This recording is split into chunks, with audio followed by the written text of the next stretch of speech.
paano nga naman na uunlad ang pagkaing Pilipino kung ang sektor ho ng pagsasaka ay napapabayaan, ano ha? Siguro mas makuhang isa sa mga problema natin dito, walang matinong kinatawan ang sektor ng pagsasaka sa Kongreso. Kasama natin si Attorney Jen Du, Secretary General ng Magsasaka Party List. Ganda naman ang pangalan ni Attorney. Attorney na, General pa. Attorney Du, magandang umaga po sa inyo. Magandang umaga po, Sir Angel. Talaga, ang binigay na pangalan sa inyo ng magulang mo, General? Tama po kayo. Yun po ang aking binigay. Ang binigay ng magulang ko po. Bakit? Nasa militar bang tatay mo? Hindi po. Retired government official po ang aking tatay. Ay, bakit? Swipe naman ang aking nanay. Ay, bakit General? Nung bata ako sabi po nila anak, alam mo naman, di ko naman alam kung mapapag-aral ko kayo paglaki nyo. At least kahit di ko naman pag-aral, may mga titulo kayo lahat. Sabi. Tanong ni Malu may kapatid ka daw bang colonel at saka major? Hindi po. Pero meron po ako kapatid na judge, justice at minister. Ang ganda. Ayos talaga ni ready sa inyo ha. Talaga ha. So, ang pangalan ng mga kapatid nyo, meron kang kapatid na Minister Du. Yes po, meron. Ayos. Ano yung isa? Minister Judge Du. Du at Judge Du. Ano si Justice Du? Si Justice Du, anong trabaho ngayon? Ano po? Dentista po.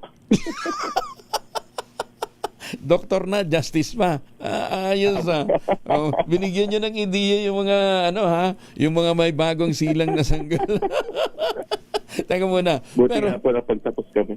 Pero tingnan mo naman, Attorney General, pero ang kinakatawan, ang gusto nyo katawanin ay ang magsasaka party list. Teka muna, ano bang nangyayari na sa inyong party list? May ruling na ang Korte Suprema, pumabor doon sa inyong petition. Di ba? Kayo ang petitioner? Yes po, ako po mismo actually ang petitioner sa Supreme Court.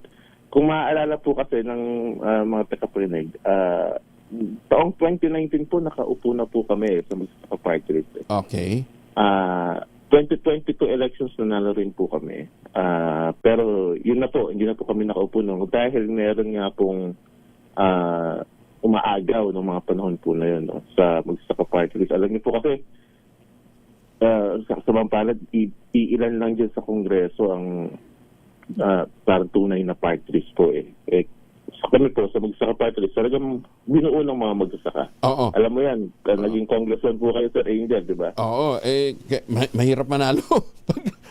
Pagka totoong sektor yung kinakatawan mo. Unang-una, walang gustong mag-ambag. Sariling bulso mo gagastos. So, nanalo kayo noong 2019, pero hindi kayo... And 2022. 2019, may nakaupo. Meron po. Tapos 2022, may nanalo kayo pero hindi kayo nakaupo. Ayan, okay. Opo. So, anong ruling ng Korte Suprema na pumapabor sa inyo? Ang nangyari po kasi noon, nagkaso kami sa Supreme Court dahil yung COMELEC, in-award yung, hindi ko nga ito maintindihan, in-award yung Certificate of Proclamation sa ibang tao.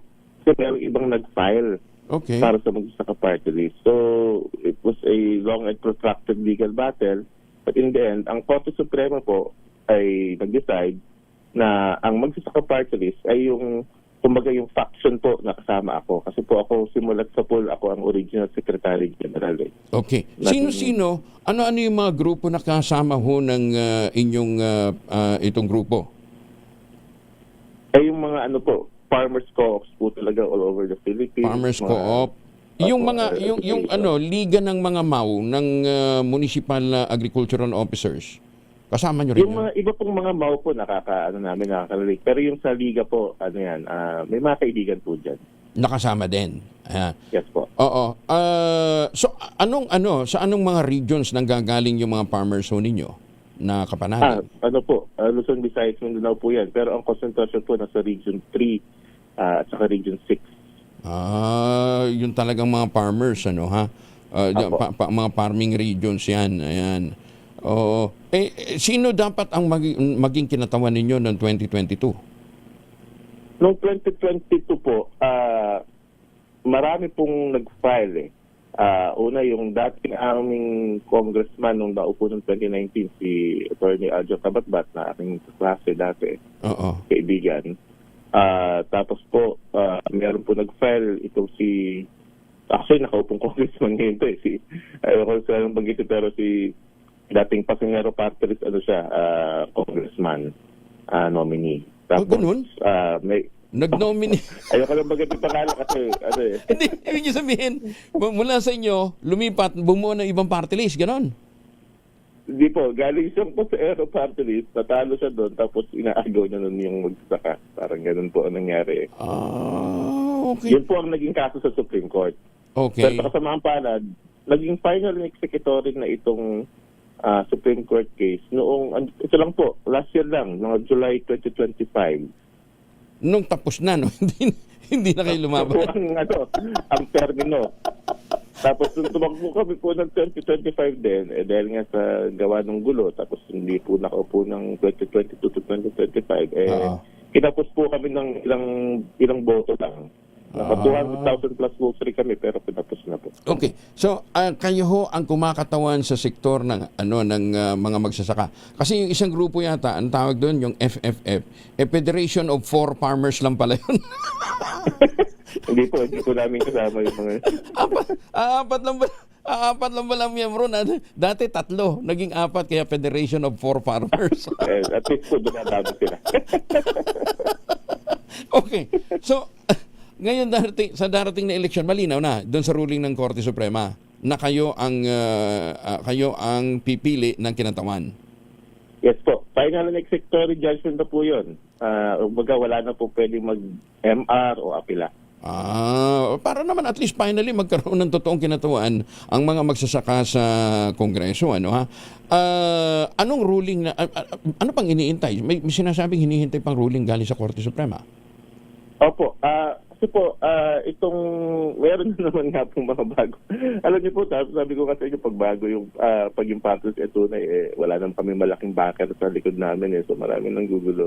Yung nabanggit nyo na nga po kanina, yung Federation of Free Farmers, sila pupumulit na sila daw yung sa magsasaka Patrice, never naman po namin sila naging miyembro since the start. Hindi ko alam nakipag-deal ata itong aming dating pinatawan si Argel Kabatbat ng dito kay Federation of Free Farmers para sila daw ay maging magsasaka party list.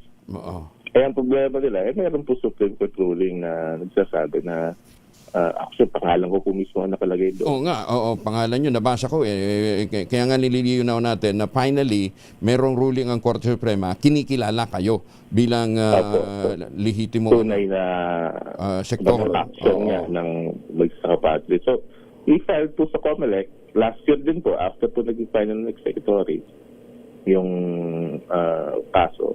Okay. Pero pending pa rin po hanggang ngayon yung resolution po nun. Okay. So, Attorney, paano nyo ngayon tinutulungan ang inyong mga kapanalig, itong miyembro ho ninyong mga magsasaka? Never naman po kaming tumigil po sa pagkilos. No? Kasi even before 2019, even before po naging party list ang magsasaka, talagang yan po ang aming bukasyon eh. Ako po isang abogado rin po ako ng mga magsasaka. Ngayon po, itong mga aming mga co-ops, no? Sa kabutihang palad, pabuti-buti itong panahon ni President BBM, medyo nagiging maganda naman po ang mga resulta ng aming mga engagement sa gobyerno, lalo sa Department of Agriculture. Kumbaga po, malayo po dyan kasi mga coconut farmers, rice farmers, na ngayon nagkakaroon ng access sa mga serbisyo ng gobyerno. So, tuloy-tuloy naman po ang aming pag-access sa mga loans dito sa ACTC, sa mga pagkuha po ng mga pharmaceries, mga pataba, etc. Na malaking tulong po sa aming mga miyembro. Okay. So hindi na argambyado ha ngayong mga panahon ito kasi ang ngayon paunahan kung sino yung makakatanggap ng subsidy. So ang inyong ginagaranti nakakarating ho sa inyong mga miyembro, sa ating mga magsasaka, yung pong mga ayuda na dapat na makarating sa kanila. Opo, siyempre po, lagi namang kulang po yan, Sir Angel. No? Alam Oo. naman natin yan, siyempre limitado ang budget ng gobyerno. Pero at least po ngayon, malaking pagkakaiba talaga simula nung nakaraan na nakakarating talaga hanggang sa baba. Oo. So, yun ay malaking pasasalamat po natin sa ngayon. Okay. Pero much to be desired pa talaga. Talagang kulang talaga ang pondo ng gobyerno eh. Oo. At napakarami pang mga magsasaka ang kailangan maka-access. Ang Relative ngayon talagang nakaka-access na. Oo. Ang lagi kasi nila sinasabi, attorney, ano ha, pagka ganito daw mga grupong mga sektor na magsasaka, ng mga manggagawa, kadalasan mga life leaning, ano ha. Ano bang leaning ho ninyo? Siguro hindi naman kayo, general Ang kayo. po namin sa sector po namin. Issue-based lang po tayo. Hindi kayo, Kung hindi, mga kanang kaliwa, hindi po namin masyado kami yan. hindi kayo makakaliwa. Ako hindi. Okay. Ano po. Sa sector lang po ng magsasaka. Sektor na magsasaka. Ayan, okay. Kasi nga, sabi ko, general kayo eh. Attorney, maraming salamat for joining us. Ha? Magandang umaga po. At sana nga hindi maargabyado ang ang sektor ng pagsasaka sa mga darating pang eleksyon at maliwanagan ito sa lalong madaling panahon o ma-resolve na sa lalong madaling panahon ng COMELEC. Thank you. Maraming salamat po. Maraming salamat po sa AJ. Magandang umaga. Magandang umaga. Si Attorney General Du. Kaya pala Gen Du. Oh.